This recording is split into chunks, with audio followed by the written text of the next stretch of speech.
So the internet is unusable and unsafe. Um, I think they're designing something called Web3 now. So it is trying to apparently create self ownership of the internet so it becomes more secure. Will it just be another technology that is exploited in a new and novel way? Possibly. All right, maybe it won't give us any actual security, as the United States Pentagon was hacked by a bunch of fucking teenagers, right? So the most secure system in the world, apparently, or supposedly, gets hacked, which means any device can get hacked. And, we need to change our understanding of psychopaths from being serial killers in B rated movies from the 70s onward. From people who are psychopathic. If you want absolute control of a person's life, you are a fucking psychopath. You're not allowing that person to make a decision, and you want to make this person look like a joke, like some two-dimensional fucking person.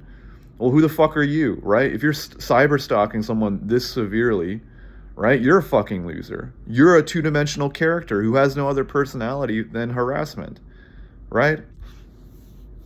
I mean, a lot of these fucking losers online, do they go outside? Do they talk to anyone? Right? The women that I'd be approaching, would you be confident to approach these women? These older women? Likely not.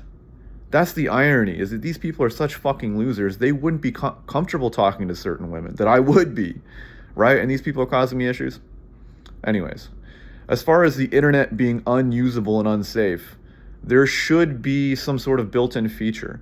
I believe dating apps, e-commerce, all these different apps online, I feel like they should have some sort of internet security protocol built into them. Like, or I don't know, I'm not a techie, I'm not a computer networker or whatever, or a programmer, but there should be built in internet security, right? Imagine you get a dating app and it already has a VPN built in, or a Tor browser, or just something you can use. It's all built in, right? And it's this idea of like, you know, there could be, lockdown mode. I don't know how lockdown mode works. I'm not a programmer. I'm just saying, right? Like, I'm just saying, the way I thought it would work is that it would help me, stop being hacked from the fucking RCMP, who are obviously a political organization who are in hand with Toronto police corruption. Do you blame me? I don't fucking like these white supremacist people. Oops. What did you think I was going to say? So again, the Information Act, the Canadian Information Act, is a two-sided coin to the American Patriot Act. They never had the right to have this information.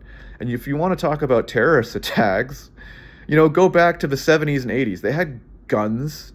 They had semi-automatic weapons, right? If the fucking America would just curb the amount of gun sales and just the amount of bullets. There's more bullets than there are people in the United States. There's more guns than there are people in the United States, right? But in the 70s and 80s, they didn't have all this internet surveillance hacking software. Did they even need it? Were they stopping any more crime than they are now? Well, no, because the illegal markets are propped up by the policing industry.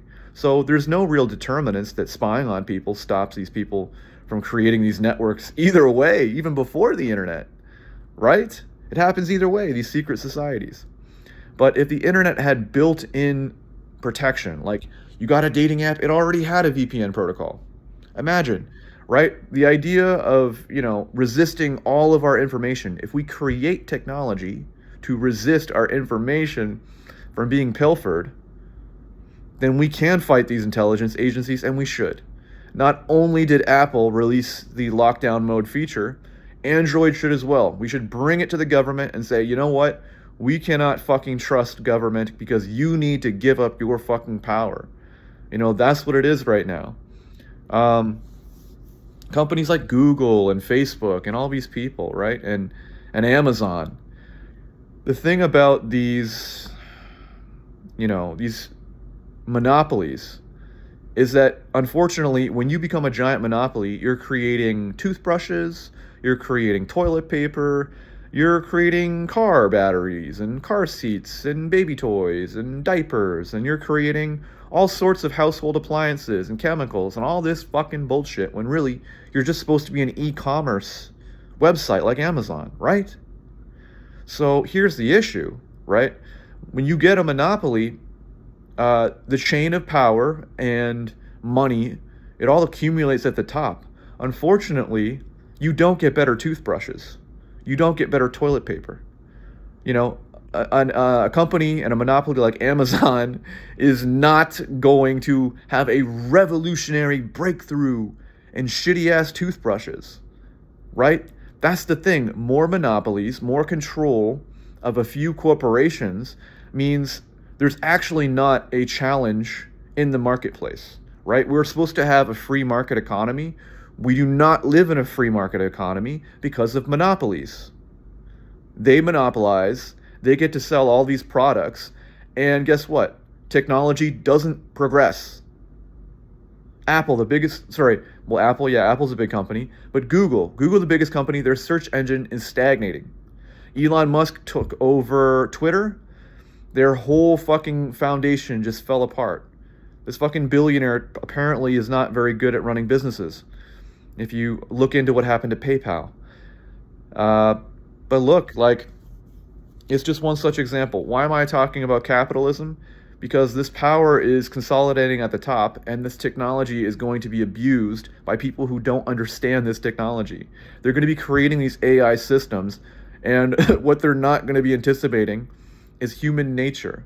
They think they're going to account for all human nature. They're just going to skew the entire public population into a schizophrenic, paranoid, delusional population with no sense of shared morality.